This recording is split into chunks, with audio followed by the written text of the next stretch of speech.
2023-এর ODI বিশ্বকাপ ভারতে অনুষ্ঠিত হওয়ার পর আগামী যে আইসিসি ইভেন্ট ভারতে অনুষ্ঠিত হবে সেটা হচ্ছে টি-20 বিশ্বকাপ। আমরা সবাই জানি ভারতে 2026 সালে টি-20 বিশ্বকাপ অনুষ্ঠিত হবে এবং তার আগে আইসিসির ইভেন্ট রয়েছে চ্যাম্পিয়ন্স ট্রফি, যেটা 2025-এ অনুষ্ঠিত হবে পাকিস্তানে বা হাইব্রিড মডেলে। এবং তার আগে নিউজ আসছে যে তার আগে একটি ওয়ার্ল্ড কাপ ভারত হোস্ট করতে চলেছে। এবং কোন বিশ্বকাপ সেটা নিয়ে আলোচনা করব। সেটা হচ্ছে বেসিক্যালি অক্টোবর মাসের 3 তারিখ থেকে 20 তারিখ পর্যন্ত মেয়েদের টি-20 বিশ্বকাপ হওয়ার কথা, এবং এটি হওয়ার কথা বাংলাদেশে। এবং বাংলাদেশের এখন যা পরিস্থিতি, সে দেশের বর্তমানে কোনো সরকার নেই এবং সে দেশের প্রধানমন্ত্রী শেখ হাসিনা পদত্যাগ করেছেন এবং সে দেশের ন্যাশনাল টিমও কিন্তু প্র্যাকটিস করতে পারছে না। অগ্নিতর একটি পরিস্থিতি।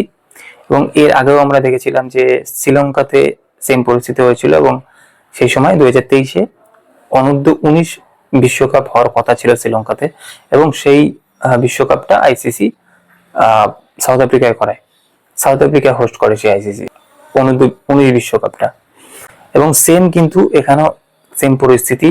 এবং এখন যে বাংলাদেশের পরিস্থিতি, এই কথা মাথায় রেখে আইসিসি কখনোই এই টুর্নামেন্টটা বাংলাদেশে করাবে না।